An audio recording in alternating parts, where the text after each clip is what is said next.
अस्सलाम वालेकुम जी। आप देख रहे हैं हालात। मैं हूं नौशेरवान और मेरे साथ मौजूद हैं सीनियर सहाफ़ी सईद चौधरी साहब। सर कैसे मिजाज हैं? अल्हम्दुलिल्लाह फर्स्ट ठीक है क्लास फर्स्ट क्लास। सर। वो जस्टिस काजी फाइज ईसा की जो नज़रसानी अपील है उसका कोई फैसला आने वाला है? हाँ, वो नज़रसानी की दरख्वास्त है उनकी। अच्छा जी। उसका फैसला आ रहा है 22 फरवरी को, पीर वाले दिन। ठीक। वो 6 रुकनी बेंच उसका फैसला करेगा। इसका पस मंज़र थोड़ा सा है, ये आपको याद होगा काजी साहब के खिलाफ सुप्रीम जुडिशल काउंसिल में रेफरेंस गया था, जिसको उन्होंने चैलेंज किया। 10 रुकनी बेंच था जिसने उसकी समाअत की मिस्टर जस्टिस उमर अता बंदयाल की सरबराही में। और फिर जनाब अली उसमें उन्होंने 7 जजों ने ये कहा कि रेफरेंस कलदम कर रहे हैं हम, लेकिन उनकी अहलिया और बच्चों के जो असासों का मामला है वो FBI को भेज रहे हैं। वो FBI एक रिपोर्ट देगी और वो चीफ जस्टिस को पेश की जाएगी जो सुप्रीम जुडिशल काउंसिल के सरबराह हैं। तो इस पर उन्होंने नज़रसानी की दरख्वास्त फाइल की, काजी साहब ने भी की और दीगर जो दरख्वास्त गुजार थे, बार कौंसलें मुख्तलिफ थीं और उनकी अहलिया, उन्होंने भी नज़रसानी की दरख्वास्त फाइल की। अब उस नज़रसानी की दरख्वास्त के लिए ना इन्होंने 6 रुकनी बेंच बना दिया। जो पहला बेंच था ना, उसमें जो मिस्टर जस्टिस फैसल अरब थे वो इस दौरान रिटायर हो गए और mister justice Mansoor Ali Shah, mister justice Yahya Afridi और मिस्टर जस्टिस मकबूल बाकर, उन्होंने इख्तलाफी नोट दिया था। उन्होंने कहा जनाब अगर रेफरेंस कलदम है तो फिर दोबारा भेजने की FBI को क्या ज़रूरत है। उन्होंने कलदम कर दिया था और कहा था भेजने वाली बात गलत है। ठीक। जस्टिस याहिया आफरीदी का थोड़ा सा नोट जो था उसमें यह था कि काजी साहब नहीं चैलेंज कर सकते थे, लेकिन दीगर दरखास्तें जो थी ना, उन्होंने कहा ये ठीक है और काजी साहब के खिलाफ रेफरेंस बढ़ा दी। अब जो नया बेंच बना है नज़रसानी पे, वो इन्होंने बना दिया 6 रुकनी बेंच। फैसल अरब साहब तो रिटायर हो गए, जिन्होंने काजी साहब के मुकम्मल फेवर में जजमेंट दी थी। हाँ जी। 3 जजेस का मैंने नाम लिया। उनके अलावा जो जजेस थे मिस्टर जस्टिस उमर अता बंदयाल, मंजूर अहमद मलिक साहब, मिस्टर जस्टिस नज़र आलम मियाँ खेल और मिस्टर जस्टिस सजाद अली शाह और मिस्टर जस्टिस काजी मोहम्मद अमीन, ये अब 6 रुकनी। इस पे एतराज़ किया उन्होंने कि जनाब ये 6 रुकनी बेंच कैसे बना दिया, ये जो इख्तलाफी नोट देने वाले जज हैं उनको भी बिठाएं। सुप्रीम कोर्ट की रवायत तो यही है कि जो बेंच पहले सुनता है केस हाँ जी। ओरिजिनल, वही नज़रसानी सुनता है। हत्ता के वकला भी वही होते हैं नज़रसानी के केसों में, वकला भी वही होते हैं, वकील भी कोई चेंज नहीं कर सकता अपना। और बड़ा महदूद सा उसका होता है जो कहते हैं वसत या स्कोप। ठीक है ना। तो ये बहुत कोई लाकानूनियत होगी, कोई शुक्म रह गया है, हाँ जी, तो उस पर उन्होंने देखना होता है, हालात और वाक़यात पे दोबारा नहीं जाना होता। अब इन्होंने इस पे जब एतराज़ हुआ है, माजी की मिसालें भी दी गई, भुट्टो केस था और कई केसेस हैं, हर दूसरा केस बल्कि जिसमें भी नज़रसानी होती है वही बेंच सुन रहा होता है। बिल्कुल। इसी दौरान एक और केस में मिस्टर जस्टिस मंसूर अली शाह की जजमेंट आ गई है। वो राइटर हैं उस जजमेंट के। उन्होंने कहा है कि नज़रसानी में तमाम जजों का शामिल होना ज़रूरी है। जिन्होंने पहले केस सुना होता है वो नज़रसानी में उनका बैठना ज़रूरी है। जो भी जज दस्तयाब हों उनकी जजमेंट के मुताबिक वो नज़रसानी के बेंच में बैठेंगे। अब यहाँ 9 जज दस्तयाब हैं मिस्टर जस्टिस फैसल अरब के अलावा, क्योंकि वो रिटायर हो गए। तो उसूली तौर पे ये बेंच 9 रुकनी ही होना चाहिए। जब ये बहस हुई है ना 10 दिसंबर को फैसला महफूज हुआ है, उस वक्त जो बड़े बड़े वकला थे, रशीद रिजवी, हामिद खान और मुनीर मलक, इन लोगों की जो कानून के उन्होंने और अदालती नज़ायर पेश किए हैं, उनसे यही लगता है कि वो 9 रुकनी बेंच के फेवर में दलाइल जा रहे हैं। ठीक है। और बेंच भी ज़्यादा कोई ऑब्जर्वेशन नहीं दी इस हवाले से। उन्होंने कहा जनाब नहीं ऐसी 6 लोग नहीं बैठना, ऐसे। इसलिए गमान गालिब यही है कि वो शायद 9 रुकनी फैसला सिर्फ इस हद तक महफूज है कि क्या इस बेंच को 6 जज ही सुने या 9, पूरी जजमेंट में नहीं, सिर्फ इतने पोर्शन पे है। ठीक है। और इम्कान यही है 99 0.01% के वो कहेंगे नहीं ठीक है, ना रुकनी बेंच ही बनाया ठीक जाए। है। और क्योंकि एक जजमेंट जुडिशल आर्डर भी मौजूद है हाँ जी, और रवायात भी मौजूद हैं, नज़ायर भी मौजूद हैं, इसलिए इम्कान यही है कि 22 तारीख को काजी साहब के हक में इस हद तक फैसला आएगा कि ना 9 रुकनी नौ सुने। रुकनी बेंच ने। कोई देखे ना, अब 9 हो सकता है वो जब जुल्फ़िकार अली भुट्टो वाला केस था ना, जी जी, उसमें उनके खिलाफ जो अपील उनकी सुप्रीम कोर्ट में थी, अपील उनकी खारिज हुई थी, उनके साथ इख्तलाफी फैसला था। ठीक है। ठीक है ना, वो शायद 4-3 का था।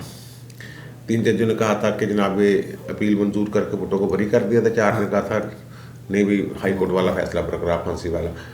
जो नज़रसानी की दरख्वास्त की थी उसमें सारे जज बैठे थे, और उन्होंने मुतफ़िका तौर पर नज़रसानी की दरख्वास्त मुस्तरद की थी। ठीक।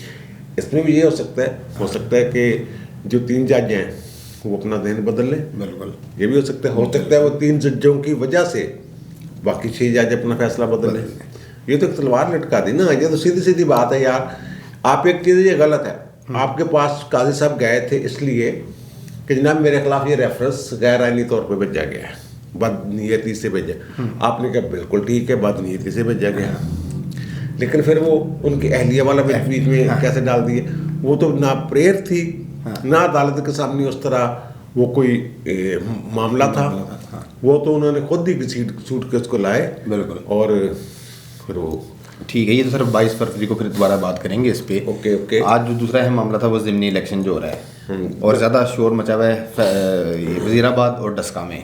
डस्का में तो 2 लोग भी मारे गए। आज पाकिस्तान में 4 इलेक्शन है टोटल। मतलब यहाँ एक कुरम में हो रहा है, बिल्कुल। एक नौशहरा में है, एक डस्का में है, बिल्कुल। सियालकोट एनए का, और एक वहाँ पे है वज़ीराबाद में, गुजरांवाला में। हाँ जी।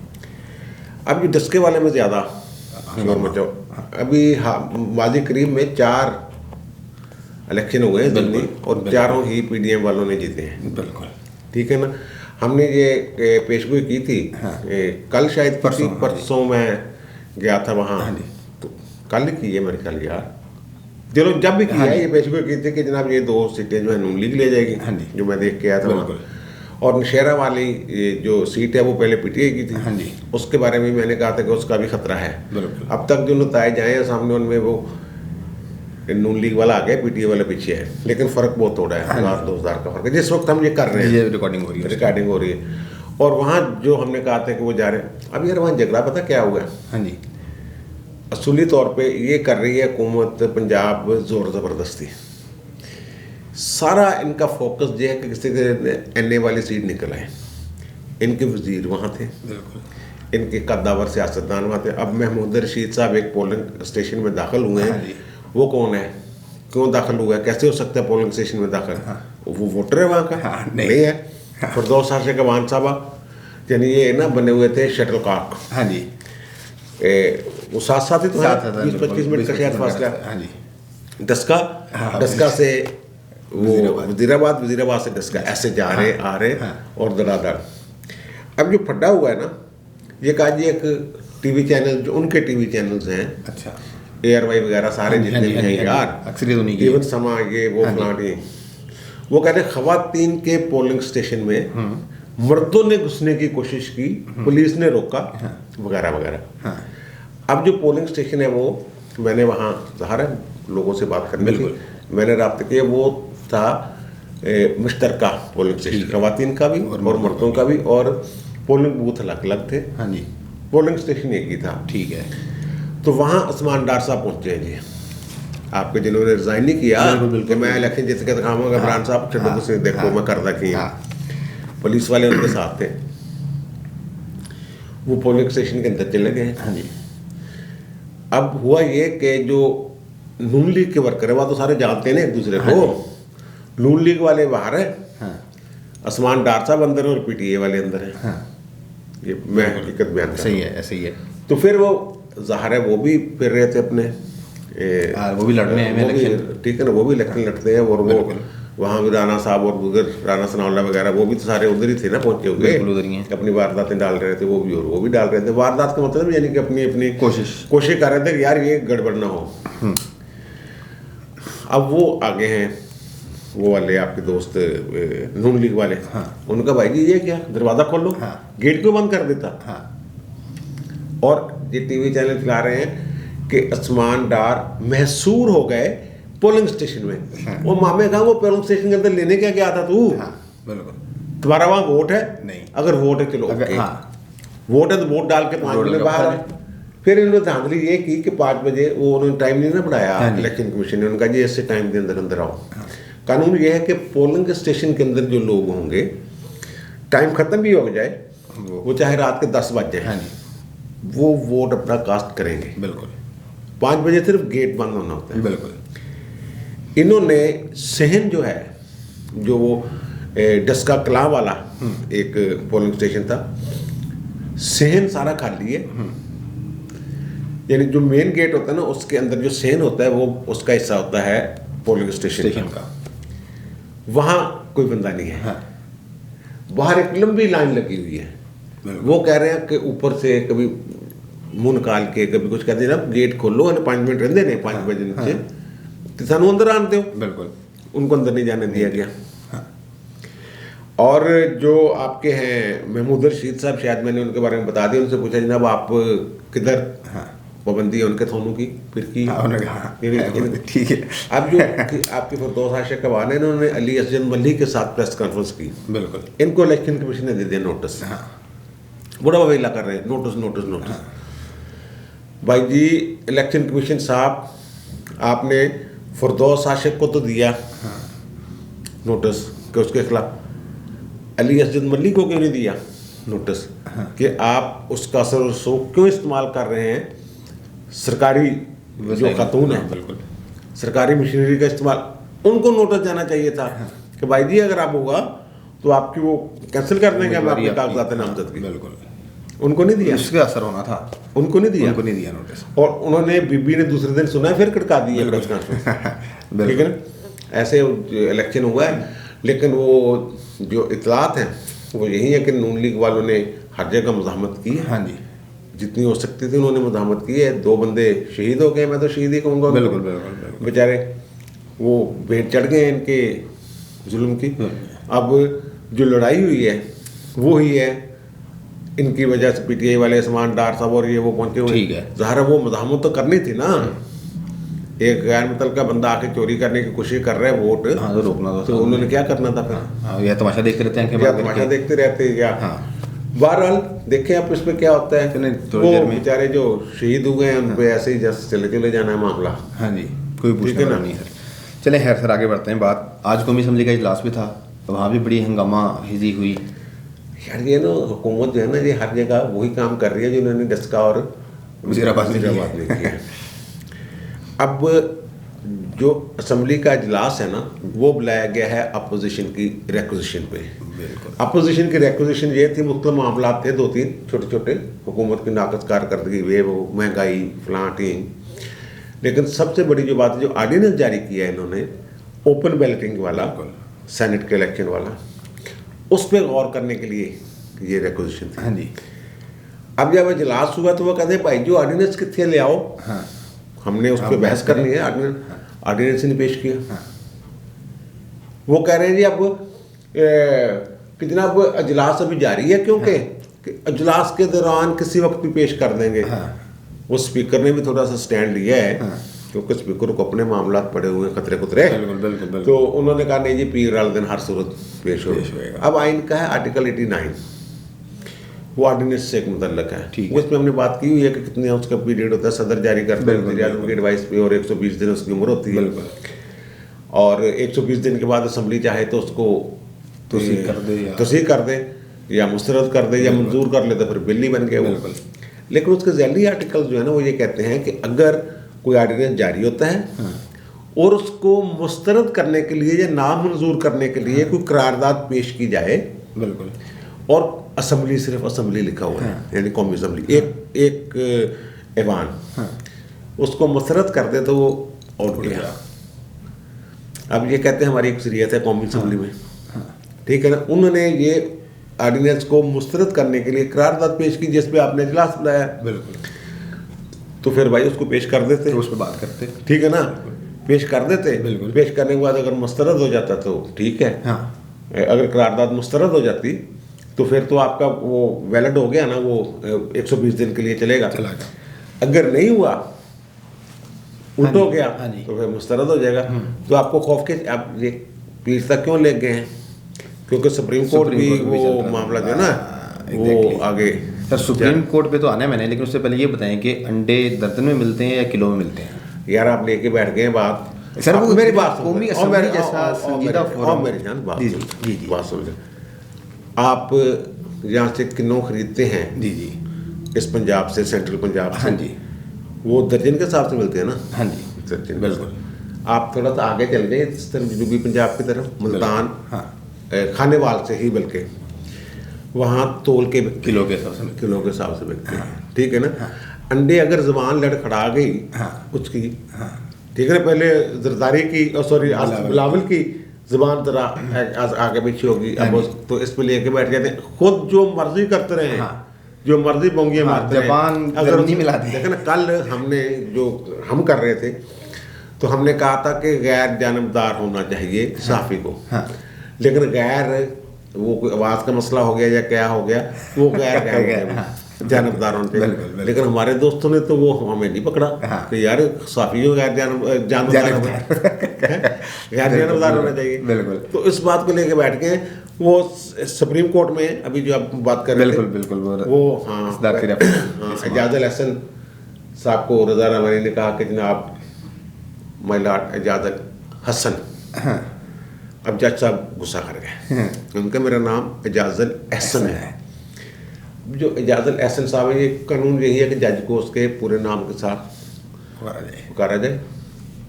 एम जवेद भुट्टर होते थे लाहौर हाई कोर्ट के जज, तो किसी ने समझ लिया कि वो मोहम्मद जवेद भुट्टर है, तो उन्होंने भी बुला लिया था उनको, डान के रिपोर्टर थे। तो भाई जी आपने एम से मोहम्मद कैसे बना दिया? मैं तो मुहियुद्दीन या इस तरह का उनका नाम था, मुहियुद्दीन जवेद भुट्टर, ठीक है ना, या मोइनुद्दीन जवेद भुट्टर। तो एक कानून है कि जज को कैसे मुखातब करना है या लिखना कैसे है। जज के साथ जनाब जस्टिस या मिस्टर जस्टिस लिखना ज़रूरी है। अब वो इस बात पे तो गुस्सा उन्होंने कर लिया कि मेरा नाम गलत है। जो आइन का रगड़ा निकल जाए, नाम गलत हो जाए तो गुस्सा, बाकी निज़ाम गलत हो जाए तो कोई फिक्र नहीं है। कानून के अपनी आइन की अपनी मर्जी से तशरीह करने के लिए नुक्ते रास्ते निकाले जाएं, और किसी सियासी जमात की या हुकूमत की ज़बान और बयान को आगे बढ़ाने के लिए ठमकटुइयाँ मारी जाएं, और कहा जाए कि अटार्नी जनरल की गल सुनो। अटार्नी जनरल हुकूमत का नुमाइंदा भाई, ठीक है ना, लिखा हुआ है आर्टिकल 100 में कि वो हुकूमत की मामलत करेगा, हुकूमत की तरफ से ट्रिब्यूनल्स कोर्ट्स में पेश होगा। वो तो उनकी तरफ से पेश हुआ है, वो कोई एमकस का राइट थोड़ा है कि यानी कि अदालती मावन थोड़ा है किसी को मुकर्रर। इसमें तो कोई अदालती मावन भी मुकर्रर नहीं किया, किसी बड़े वकील को अदालती मावन मुकर्रर कर देते हैं कि गैर जानबदारी से यार हमें बता क्या सूरत हाल है। यहाँ तो एक तरफ पूरी BDM है और एक तरफ हुकूमत और चले। हाँ सर, वो कल भी काफ़ी सारे लोगों ने कमेंट कहा था कि चौधरी साहब थोड़ा सा हासिल करके। नहीं, मैंने कल भी कहा था कि सच फिर हाँ जी, सच बोल रहे हैं, दिलेर बना देता है। बिल्कुल बिल्कुल ठीक है। सच क्या कर देता है, बंदे को दिलेर बना देता है। वो तो ज़्यादा ठंड हो। वैसे कुछ लोगों ने कल कहा होता कि सॉफ्टवेयर अपडेट हो गया, अगर सॉफ्टवेयर अपडेट हुआ होता तो मैं वो बात ना करता। सर वो कल फैसल बॉडा की जब आपने हमायत की ना, नहीं वो उससे बात नहीं यार, अभी बिला वजह चले है, ठीक है आप ठीक है ना। अब किसी के चवल होना अलग चीज़ है, उसका अहल होना अलग चीज़ है, छिछोरा होना अलग चीज़ है, इलेक्शन लड़ने के काबिल होना अलग चीज़ है। बिल्कुल ठीक है ना। अगर वो छिछोरा है इसका मतलब ये थोड़ा कि उसको यार वो निकाल दें, जब वो बूट पालिशिया है पक्का, तो उसको कहने नहीं ये तो बूट पालिशिया सियासत कर ही नहीं सकता। ये तो ठीक है।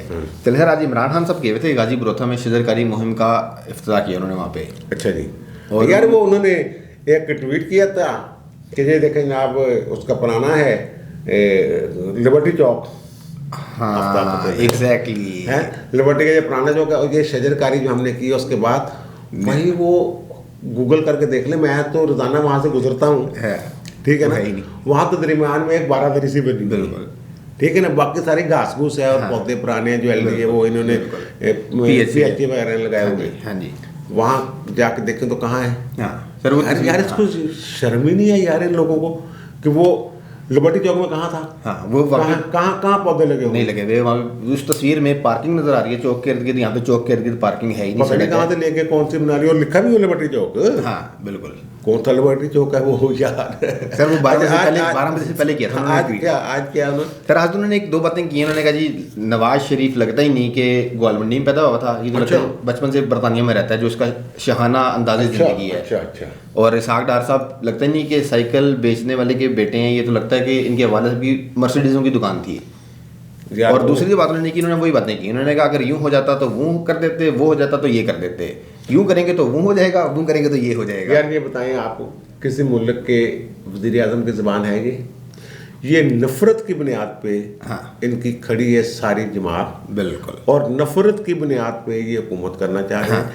इनको जो वोट मिले हैं ये समझ रहे हैं कि हमें नवाज शरीफ और जरदारी की नफरत में लोग मिले हैं, या उनको जो पसंद करने वाले लोग हैं वो हमारे वोटर हैं। भाई वो भी अगर सही दादोशुमार निकाले ना, नापसंद करने वाले, उनके वोटों से भी आप जीतने वाले नहीं थे 218 में। आपको पता है कैसे आप जीते हैं। ठीक है ना। दूसरी बात ये कि ग्वालमंडी में अगर कोई लड़का बंदा है, ये अब देखे ना, ये मेरे मोबाइल में पड़ा हुआ है वो खत, लेटर जो इन्होंने वज़ीर आला नवाज शरीफ पंजाब को लिख के दिया था, अपने हाथ से लिखा हुआ इनका प्लॉट लेंगे कि ना मेरा कोई प्लॉट नहीं है। बिल्कुल। ठीक है ना, लाहौर में। बिल्कुल। और मुझे आप प्लाट दे दें। तो उन्होंने वज़ीर आला के तौर पे उनके पास उस वक्त सवाबदेही इख्तियार था, उन्होंने दे दिया।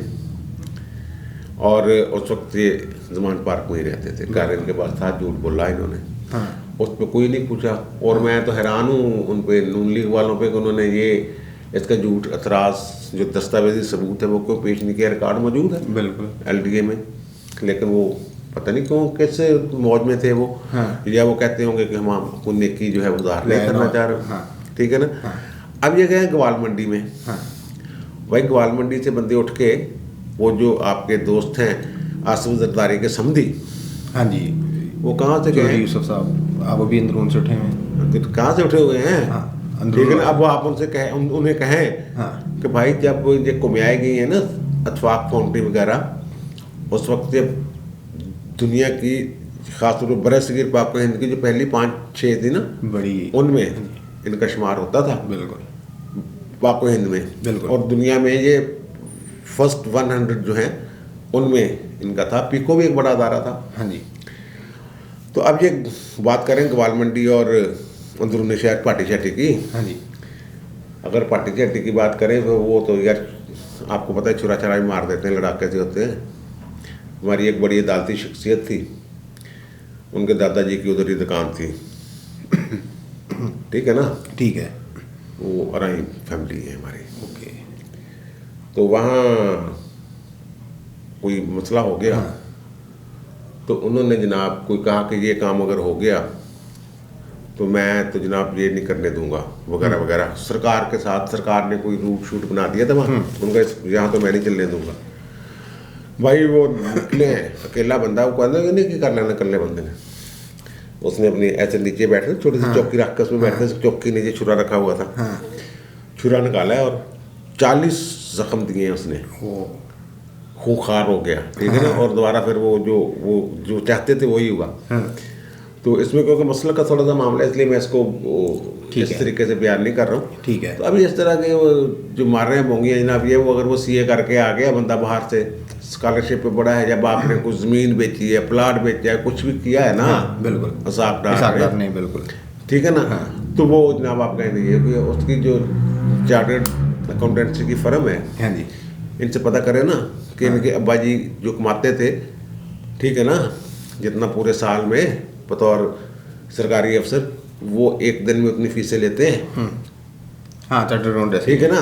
जितनी इनकी पूरी फैमिली की न्याजी, जो इनको वहाँ मियाँ वाली में कहते हैं खोता खेल। अच्छा। हाँ, वो इनका है वहाँ।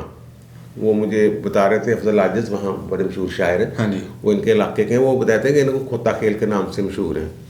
वो फीस न्याजी साहब भी इनके कदन कुदन है ना सारे। बिल्कुल। तो भाई इनकी जितनी पूरी फैमिली की पूरे साल की अर्निंग थी ना, हाँ। उतना 71 में ये टैक्स देते थे अथवाक फाउंडेशन वाले। वो दस्तावेजात किसी वक्त चेक कर लें इमरान साहब, ठीक है। अपने खानदान का भी निकलवा लें। ठीक है। ये तो कोई बात नहीं ना, वो ये कोई तरक्की कर ले तो वो उसने की शुरू कर दें, जल्दी से शुरू कर दें। चलें सर, काफ़ी होगा आज तक के लिए। ठीक है, आपने सुन ली तमाम मामलात पे चौधरी साहब की राय। आपकी क्या राय है कमेंट्स में ज़रूर बताइएगा। आपसे मुलाकात होगी अगली वीडियो में, तब तक के लिए अल्लाह हाफ़िज़।